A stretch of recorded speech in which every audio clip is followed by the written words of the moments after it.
আলাইকুম রহমতুল্লাহি বারাকাতু। প্রিয় দেশবাসী, আপনারা আমরা লগে থাকবা ইনশাল্লাহ। আজকে আমরা প্রাথমিক তাজবিদ যে বইটা আছে সেই বইটা কি আমরা একবারে প্রাথমিক লেভেলের যে পড়াগুলা আছে সেইগুলা নিয়ে আমরা সামান্য আলোচনা করব ইনশাআল্লাহ। সবাই রাজি আছো তো? আচ্ছা, মাশাআল্লাহ। তে আমরা এখনই ক্লাস শুরু করে দিব। সবে সুন্দর করে মনোযোগ সহকারে পড়িও। তাজবিদ শব্দের অর্থ, তাজবিদ শব্দের অর্থ, তাজবিদ শব্দের অর্থ, তাজবিদের মকসুদ বা উদ্দেশ্য, তাজবিদের মকসুদ বা উদ্দেশ্য, তাজবিদের মকসুদ বা উদ্দেশ্য, তাজবিদের মকসুদ বা উদ্দেশ্য। আচ্ছা, মাশাআল্লাহ, এই দুই কথার উত্তর মোটামুটি আমরা শিখা হয়ে গেছে। এখন আমরা যাইছে না অন্য বিষয়। হরকত কাহাকে বলেন?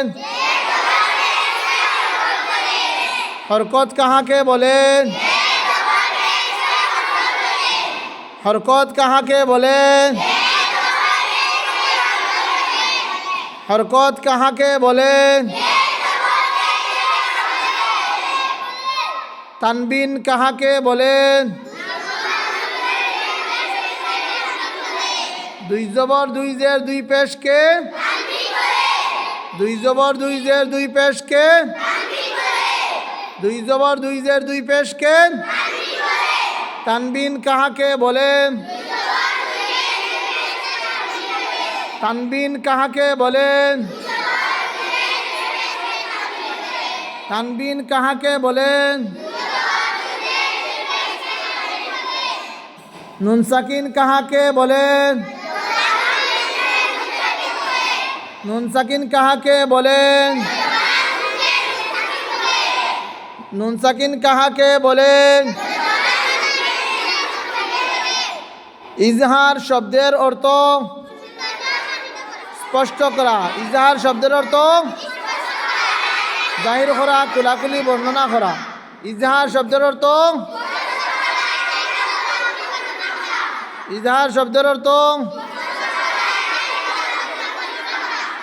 ইজহার শব্দের অর্থ, ইজহার শব্দের অর্থ,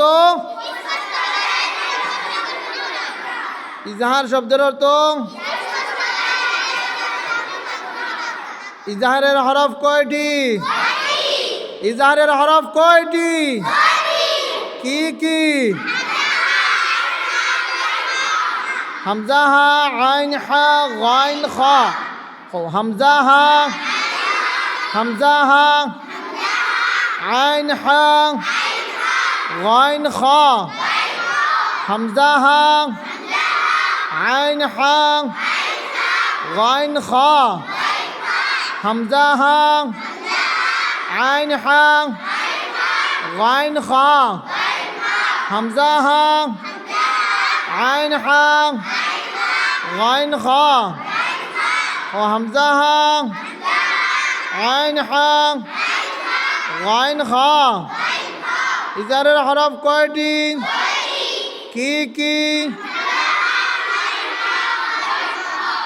মাশাআল্লাহ। তাহলে চমৎকার একটা আমরা পড়া শিখলাম আজকে তাজবিদর সাবজেক্ট তাকিয়া। তাজবিদ থেকে আমরা চমৎকার কিছু পড়াগুলা শিখলাম, বেসিক লেভেলর, প্রাথমিক লেভেলর। তো আমরা আগামী রবিবারে আমরা অন্য ক্লাস কর্ম তাজবিদর বিষয়ের উপরে। সবাই রাজি আছি তো? হো ইনশাআল্লাহ, হো ইনশাআল্লাহ। আল্লাহ সুবহানাহু ওয়া তাআলা আমরা মেহনত কবুল করতে হো। আমিন।